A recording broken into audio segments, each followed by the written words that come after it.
Buenas, buenas, buenas, gente bonita. Bienvenidos a su canal de consejos para escritores. Yo soy Lorena Amqui, escritora y asesora editorial. Y antes que nada, quiero agradecerles a los miembros de este canal por su apoyo continuado, por su participación en la antología y por cómo están viendo los videos y comentándolos. Yo creo que es una experiencia súper útil para los que están involucrados y que de solamente ver los videos... De solamente ver los videos de los análisis de los cuentos se puede aprender un montonal. Así que si no eres miembro todavía, te invito a hacer clic en el botón de unirse. Mucha gente dice que ese botón de unirse no les aparece. Les recomiendo que traten de abrir el canal en otro dispositivo. A veces los celulares, los teléfonos móviles no muestran el botón unirse. Otras veces hay que poner donde dice suscribirse y aparece un menú abajo donde dice unirse. Y si no, voy a dejar aquí abajo en la descripción del video un botón, bueno, un enlace que te lleva a la sección de miembros para que puedas ver en qué consisten las membresías, cómo puedes apoyar este canal y cómo este canal puede apoyar tu trayectoria como escritor también. Habiendo dicho esto, hoy estoy aquí para hablarles de un tema que parece importantísimo y que en el fondo no lo es: las ideas. Las ideas. ¿Cuántos mensajes en este mismo canal he leído de gente que dice: yo tengo muchísimas ideas? Y pareciera que es la bendita maldición de la vida. Tengo muchísimas ideas, todas las ideas del mundo para escribir. Eso es sinónimo de éxito, sinónimo de creatividad, sinónimo de ser un buen escritor o por lo menos una persona muy creativa, tener muchas ideas. Y estoy aquí con la opinión impopular de que las ideas tienen muy poca importancia y de que una mala idea bien ejecutada puede ser mucho mejor que una buena idea mal ejecutada. Vamos a ver. Tengo 3 puntos que comentar al respecto. Primero les voy a contar esta anécdota para uno de los puntos. Y esto tiene que ver con esta importancia exagerada que le damos a nuestras ideas al grado de apuntar en una libretita todas nuestras ideas, apuntar en papelitos por toda la casa todas las maravillosas y grandiosas y originales ideas que tenemos para historias. Yo tenía una idea para una historia hace muchos años y apuntaba las ideas en un cuadernito y me parecía que era la gran epifanía. Una epifanía es una revelación, me parecía que era una cosa maravillosa. Y después pasaron años y yo decía: no estoy lista todavía para llevar esta idea a cabo, no estoy lista para escribir esta novela, necesito pensarla más, necesito analizarla más. Pasaron muchos años, un buen día se me ocurrió una idea para una novela, otra idea para una novela maravillosa. Agarré mi libreta donde apunto mis ideas, empecé a apuntar las ideas en el coche, iba con mi esposo en el coche y le decía yo: es que escucha esto, es una maravilla. Es una epifanía, espérame. Y apuntaba yo, y a mí me da náuseas leer y escribir en el coche, todavía peor, pero no me podía permitir perder estas maravillosas ideas. Después recorrí esa misma libreta y me di cuenta que había escrito exactamente la misma idea, con años de diferencia, pero idéntica. No solamente la trama, los personajes, las ideas principales, los temas que quería tratar eran exactamente los mismos. No les estoy mintiendo, no tengo la libreta aquí para enseñarles, pero era exactamente lo mismo. ¿A qué voy con esto? Las ideas importantes se nos quedan. Nosotros como autores no tenemos muchísimos temas de los que vamos a tratar. Pareciera que sí, pero casi siempre tenemos algunos poquitos de los grandes temas que están expresados en distintas tramas por distintos personajes, obviamente con distintas historias, pero los grandes temas que nos mueven, que tienen que ver con nuestra historia personal, con nuestras preguntas, con nuestros intereses, no son tantos y no se nos van a olvidar. Una idea que se nos olvida tal vez no era tan importante. Una idea que tiene necesidad de ser escrita porque está conectada con nosotros de alguna manera, con alguna herida personal, con alguna pregunta importante, va a seguir apareciendo, aunque no la apuntemos. Va a seguir presentándose, porque es como una espina que tenemos enterrada y aunque tú la olvides, eso te va a recordar que está ahí. O se va a infectar, o se va a inflamar, o un día va a salir la puntita y vas a tener que sacarla con unas pinzas. El caso es que no son tan volátiles y tan olvidables las ideas importantes. Y digo las ideas importantes y no las buenas ideas, porque en mi opinión, eso de las buenas ideas, una idea mala, una idea buena en cuestión de escritura, no es un estándar tan importante con el cual medirlas. Más tiene que ver con ideas que son verídicas para nosotros, que son importantes para nosotros, que exigen ser contadas. Historias que exigen ser contadas versus ideas o historias buenas o malas.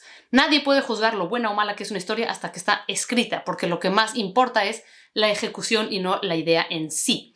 Entonces, las historias importantes, las ideas que nos mueven, que nos marcan, van a volver a nosotros mientras sigan teniendo necesidad de ser escritas, aunque no las apuntemos. Eso para relajarles un poco de estaba medio dormido y tuve una idea fabulosa y genial y maravillosa y se me olvidó. ¡Qué tragedia! No es tan tragedia como ustedes creen. Las ideas importantes siempre van a volver. Segunda cosa a la que me lleva esto. La gente que celosamente guarda sus ideas en una cajita y en el silencio y no las comenta con nadie por miedo a que se las roben. Una idea no es nada. Una idea está en el éter hasta que alguien la hace.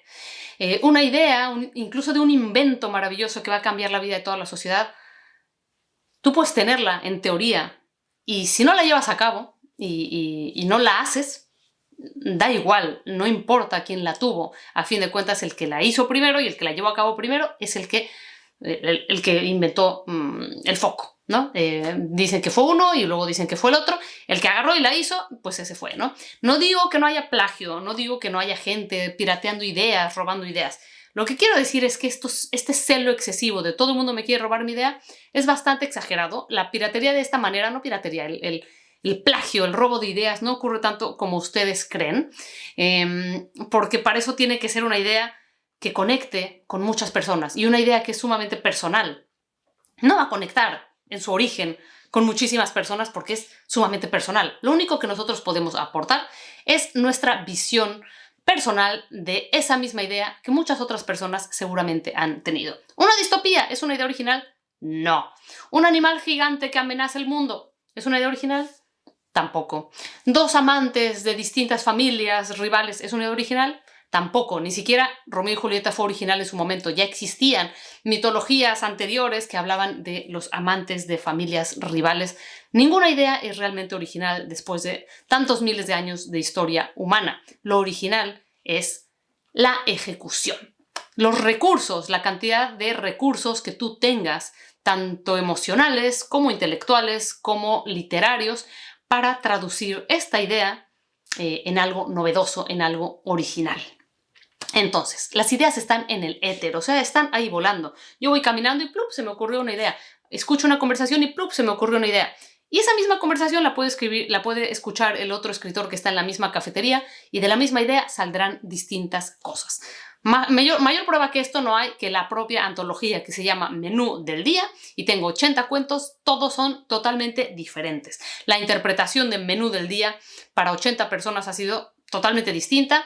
Los cuentos son totalmente distintos, no tienen absolutamente nada que ver, cada uno tiene un sello personal porque estamos en cada una de las palabras que elegimos, en las palabras que eliges para contar la misma historia incluso. Se ve tu huella personal. Dos mellizos idénticos que han leído las mismas cosas, que han tenido la misma vida, que han tenido los mismos padres, que han ido a los mismos lugares, que hablan los mismos idiomas. Les preguntas cómo son sus padres y tienen una visión diferente de cómo son sus padres, porque para uno sus padres fueron de una manera y para otro sus padres fueron de otra manera.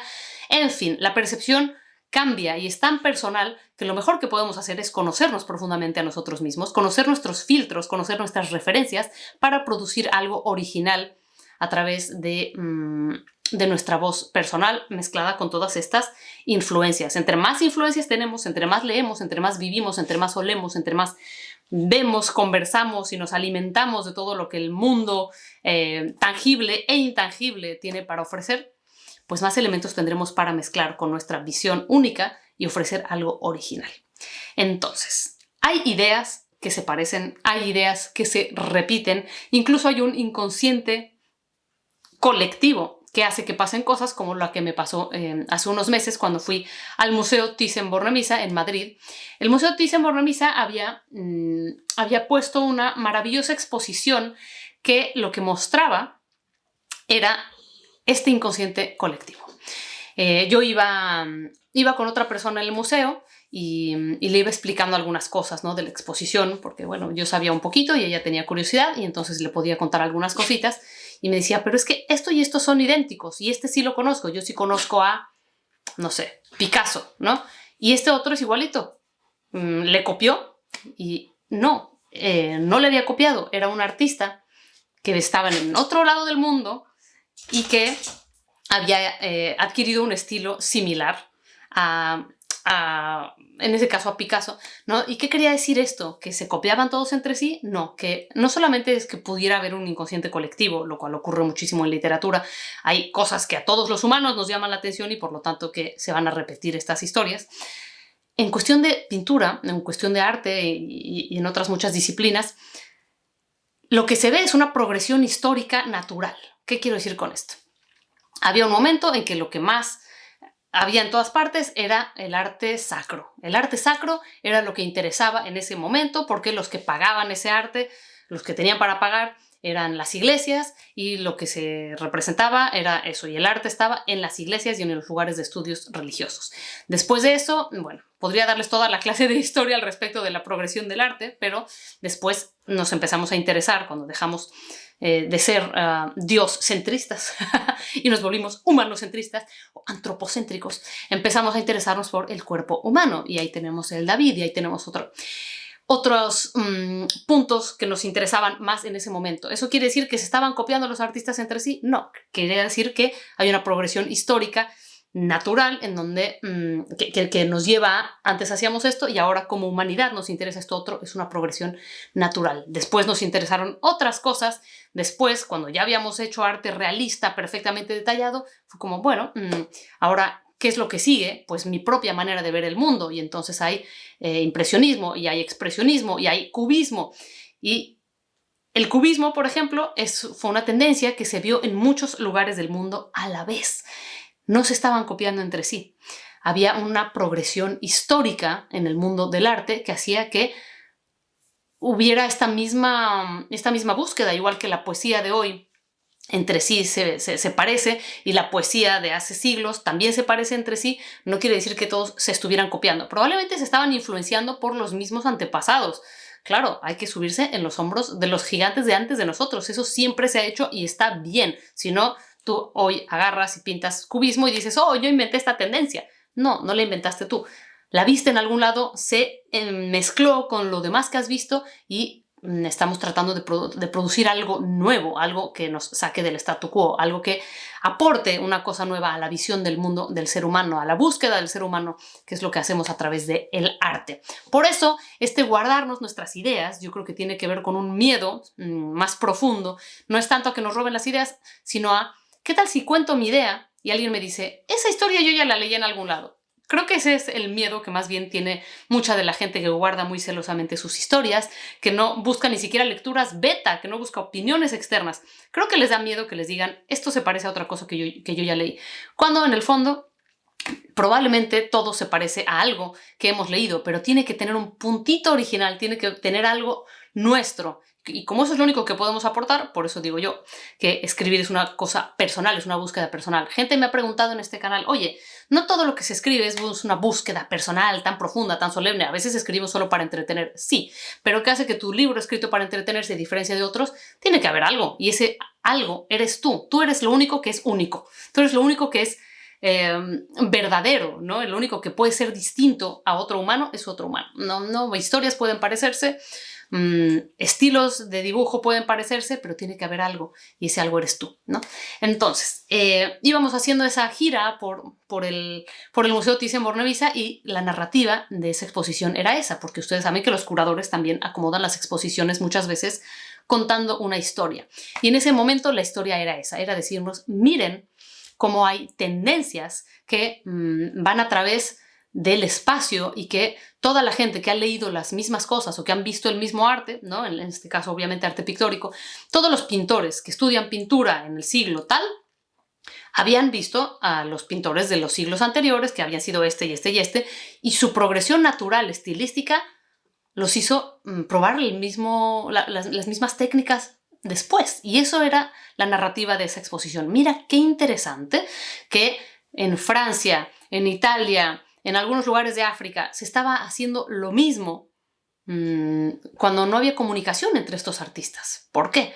Pues probablemente porque habían estudiado a los mismos artistas y habían hecho esta misma mezcla de referencias en sus cabezas, y probablemente porque hay un inconsciente colectivo y una progresión histórica que nos lleva a toda la humanidad más o menos al mismo paso. No vamos a generalizar, pero esta exposición tenía esa narrativa. Así que los artistas, por lo general, son un pulso de la sociedad.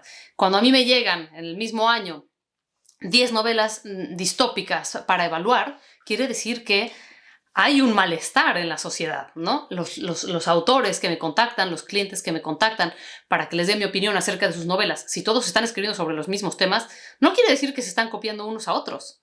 Entonces, ¿qué es lo que quiere decir?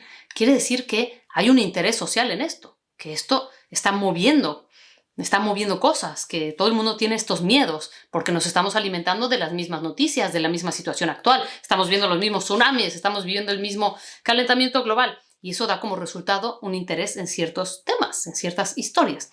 Eso muchas veces a los autores les hace creer, me están copiando, ¿no? Hace no mucho publiqué un video que hablaba de los piratas involuntarios, ¿no? Una chica se quejaba en Threads, decía, ponía 2 fragmentos de una historia y decía, ¿ustedes creen que esto es casualidad?